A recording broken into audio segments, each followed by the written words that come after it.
Welcome back, Starseeds, to the Psychic Empath Raven Willow channel on YouTube, where we kind of get into a lot of different things.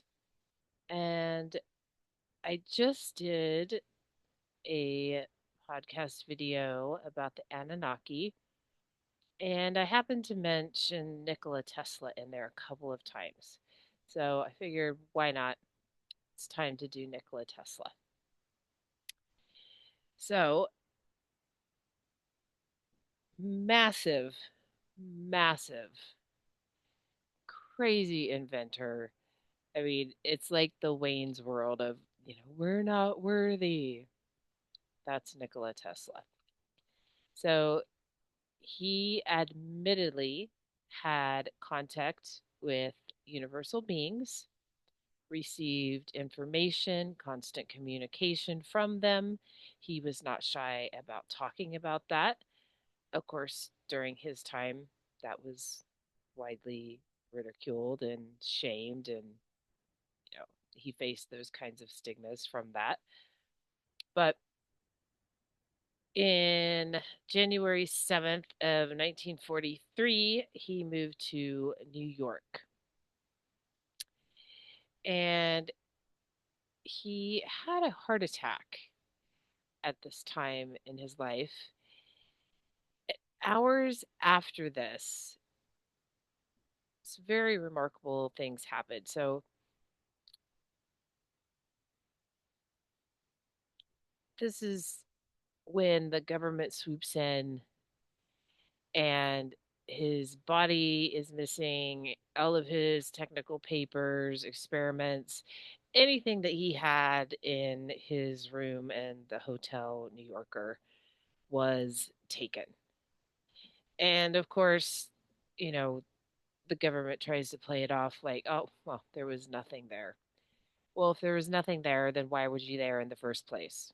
Obviously, there was something there.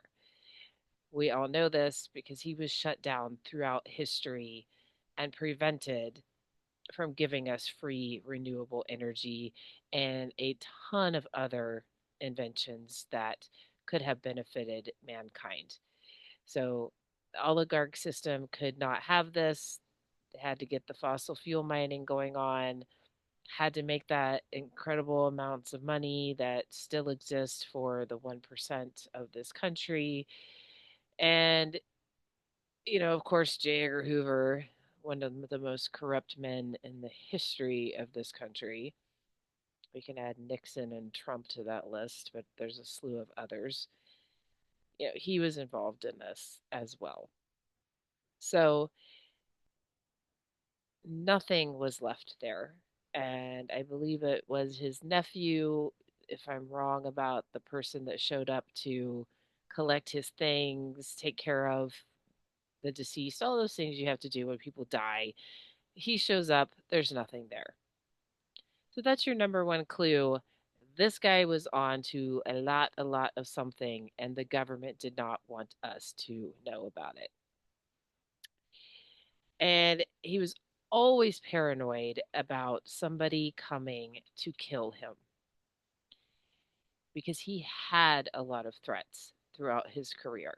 He had a lot of people watching him, spying on him, shadowing him, stalking him, shutting down his patents, different things like that. He was very well aware of pissing off the system.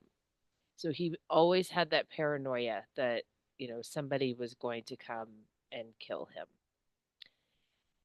And he was profoundly significant to science, of course. I wish that all of his over 200 some patents I think he had around the world could have come into fruition because it would have highly benefited man. So he was born at the stroke of midnight in 1856.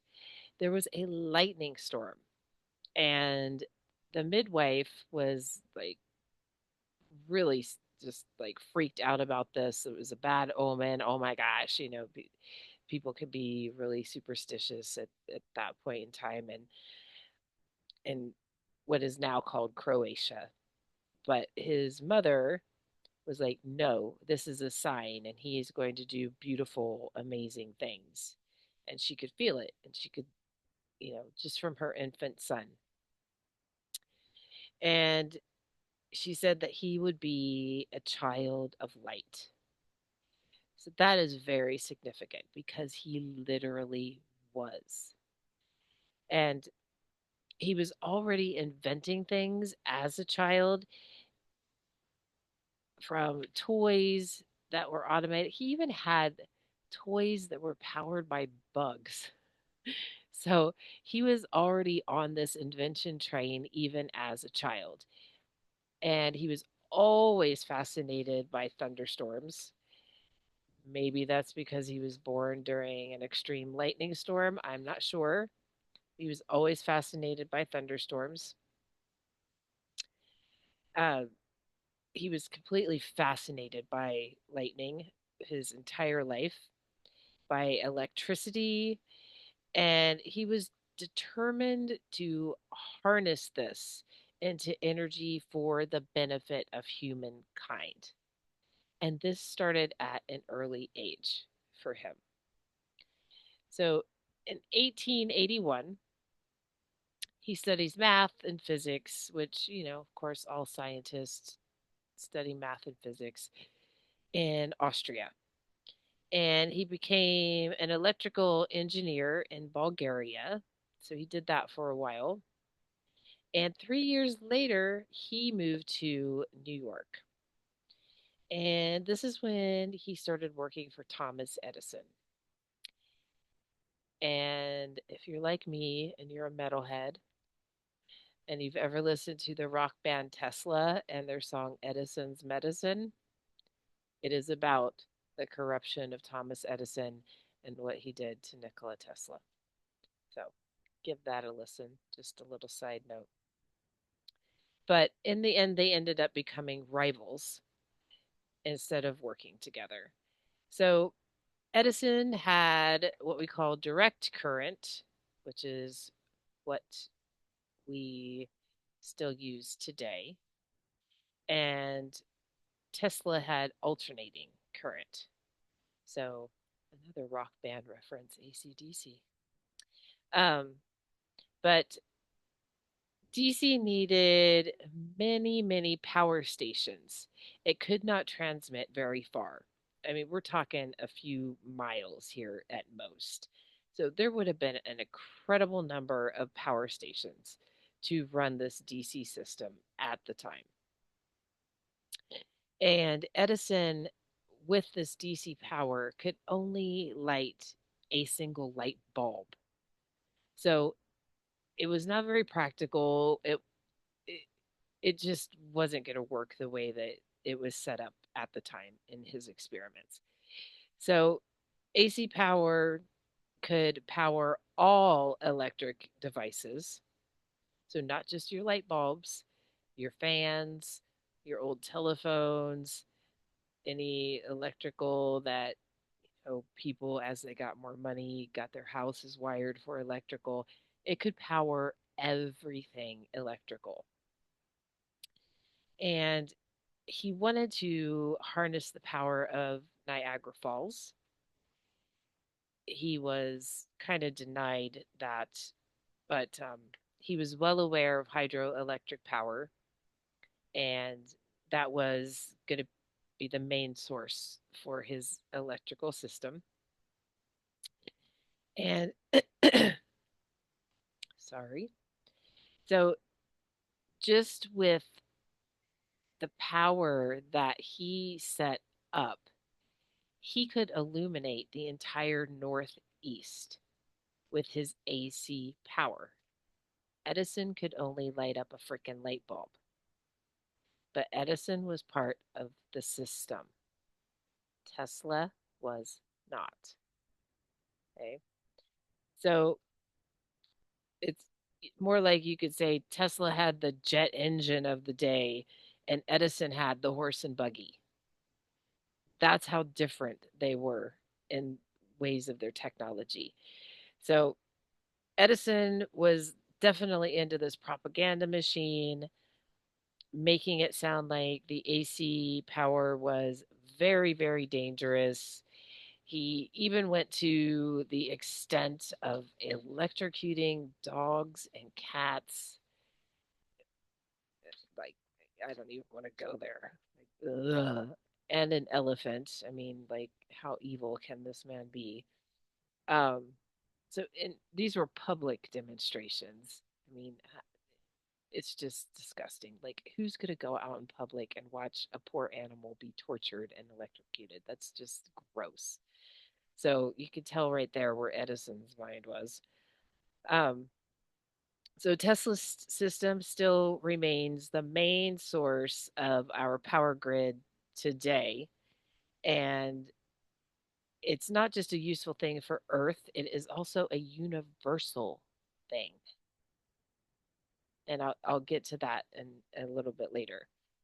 But he had the ideas and theories, some patents, different things that could make electric railroads, fluorescent and neon lights, wireless radio communication, x rays, remote control. I'm looking at a list so I don't forget any of these, turbine engines, speedometers, helicopters, and torpedoes.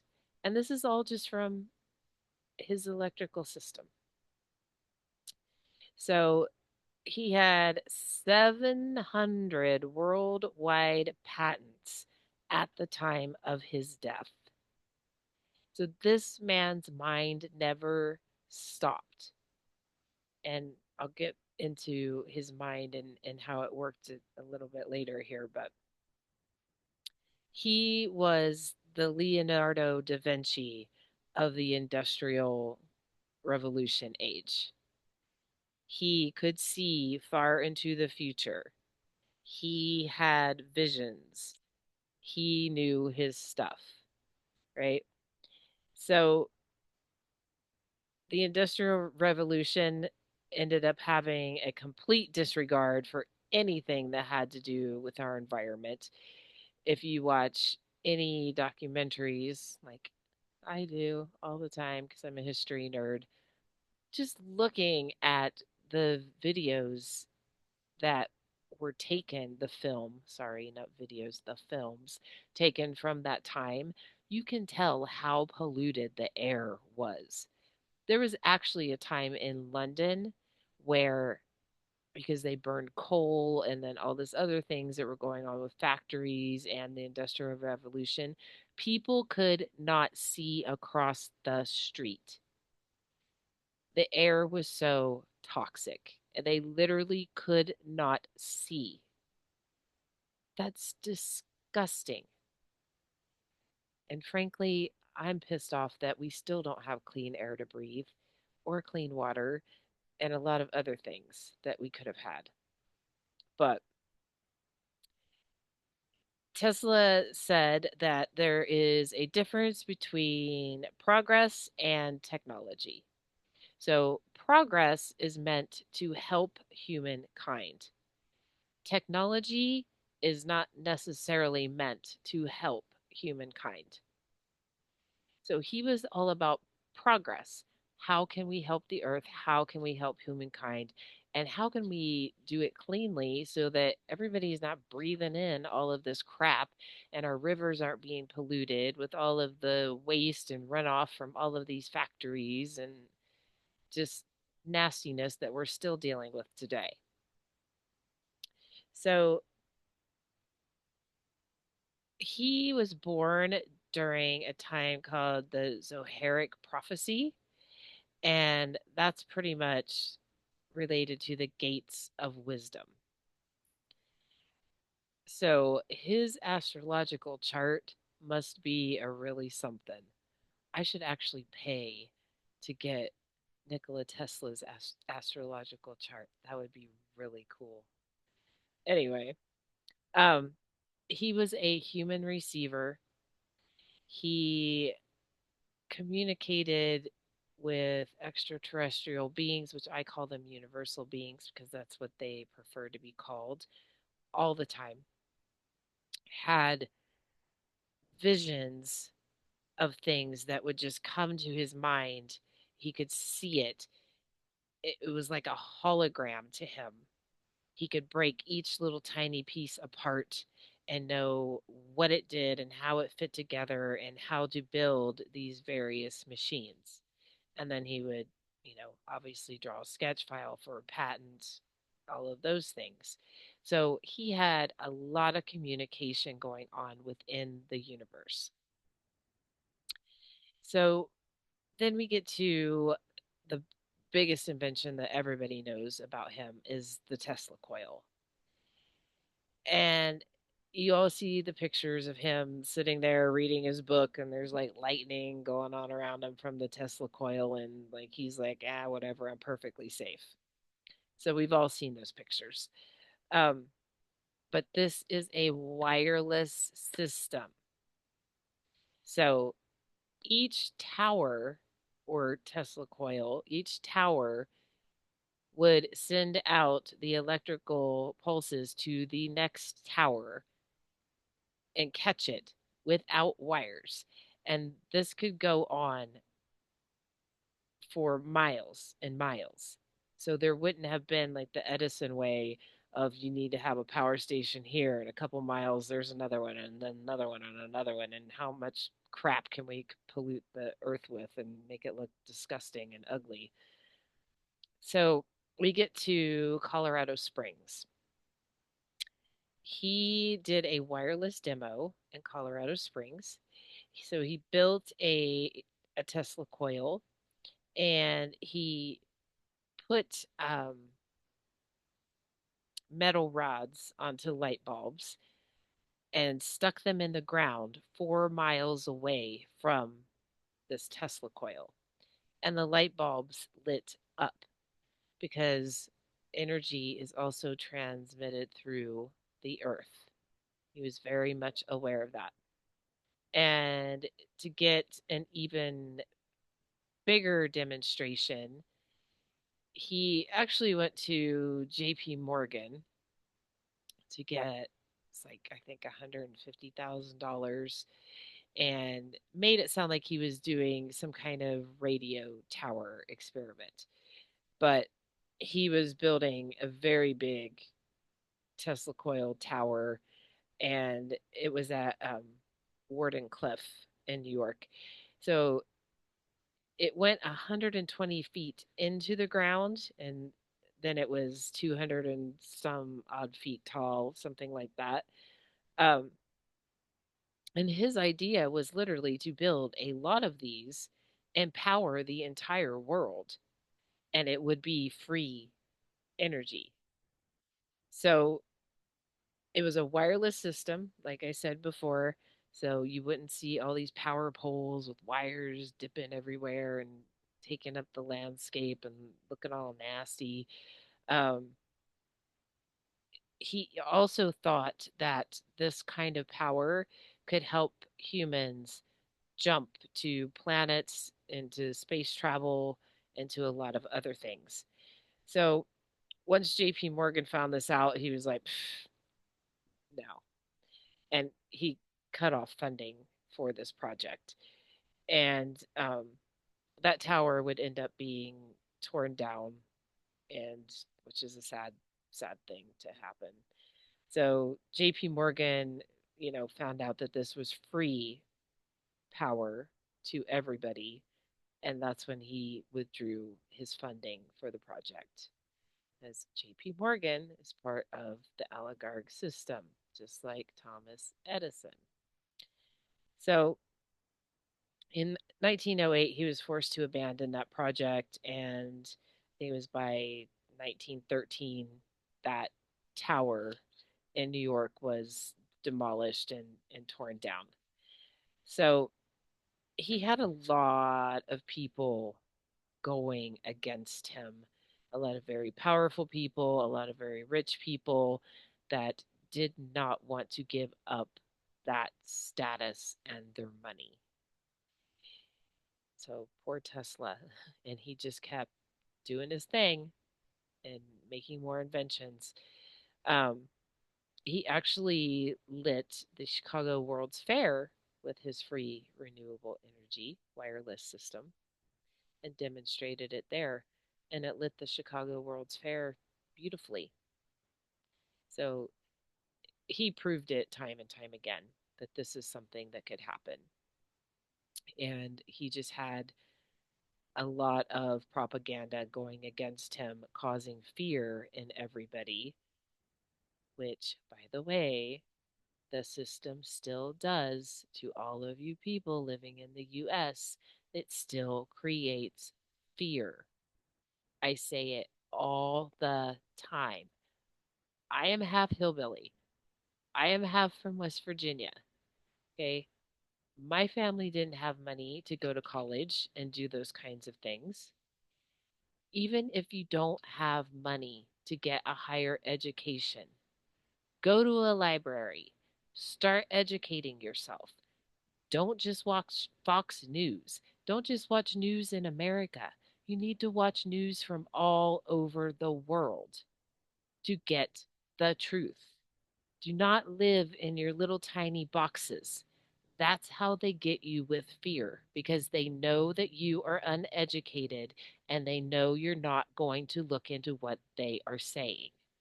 So please, people, start educating yourselves somehow. Get out of your little box, get out of your little neighborhood, start watching news from all over the world, from every country in the world. Find out the truth. Okay? So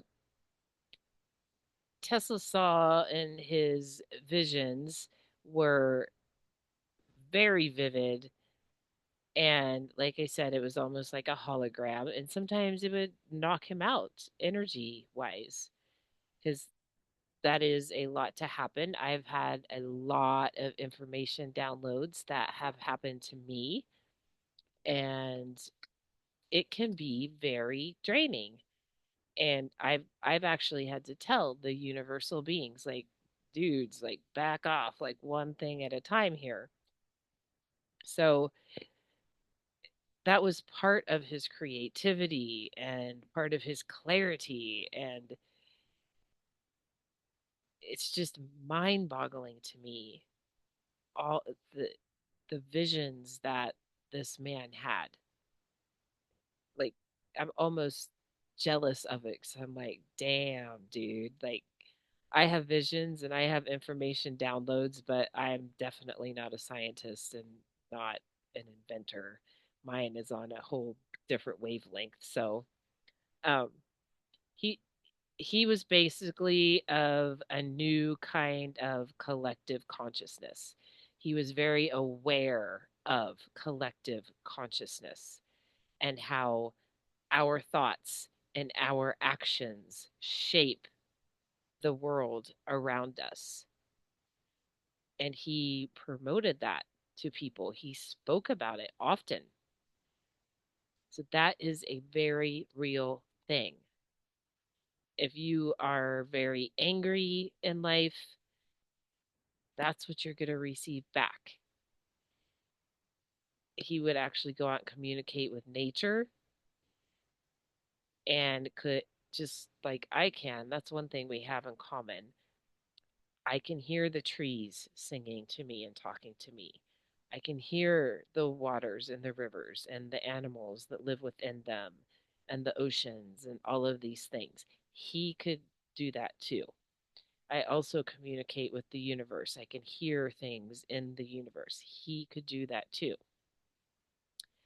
So he had a knowledge, a great knowledge of the universe and how it worked, and definitely wanted to just get all of this, all of the people of the world to fine tune their own minds to get out of this negative, nasty, polluted system. He also sent a colleague of his, which He was very distrustful of people, as I said earlier. So even the people that worked with him didn't know everything of all that was going on. But he sent one of his colleagues to the Great Pyramid in Giza. This is before he built the Tesla coil, to look at the hieroglyphs and wire back to him, because it was all like wired, like that kind of thing, wire back to him what he saw, because he knew inherently that the Great Pyramid, the obelisks, the things were power stations. And he was also very aware of portals and wormholes, which Einstein also talks about wormholes. Um, so he was also very aware of the Earth's magnetic grid and how that can produce energy. So just pre knowledge, he either got an information download from the universal beings, or I've come up with this working in the Akashic records, that he was Thoth in another life in Egypt. So he would have known about the Great Pyramid and what it did and the obelisks and all of the things. So either way that it went down, he had that knowledge and he brought it to us. Um, so Warden Cliff, the big tower that went 120 feet in the ground and 200 feet in the air, the JP Morgan tower I was talking about earlier, it was meant to reconnect all of these ancient sites all over the world. So he was very aware of ley lines, electromagnetic fields, electromagnetic pulse, that the earth was all linked at one time, and he was going to re-link it with his power stations and recharge these places. How awesome would that have been for humanity? That would be fucking amazing. Let's just say it. Fucking amazing. Right? So in July of 1899 in Colorado, he had a transmission. He was working on a radio tower at the time, and he had a transmission that, I have a train going by and naughty dogs. This is the dog weapon of be quiet, mommy's working. Um, he had a transmission from an unknown source, and it was beeps that he was hearing. And so I'm sorry, he wasn't doing a radio tower at this time. He was tracking thunderstorms. And he was hearing these beeps, and from great distances away. And it was three beeps. And I'll get to this in a second. The number three is very important to him, and six and nine. But I'll get to that in a second. But he knew it was from outer space, what he was hearing. It was a communication back to him as he was working on this weather pattern. So a lot of people just claimed him to be a madman. You know, of course, the government has to get involved in this, and the oligarchs, and just completely destroy this poor man's life. And all he was doing was trying to do good for humanity, and they're just trying to destroy his life. So in numerology, the numbers 3, 6, and 9. Um, if you, he said, if you knew the significance, you would have the keys to the universe. And nature uses threefold and sixfold methods naturally.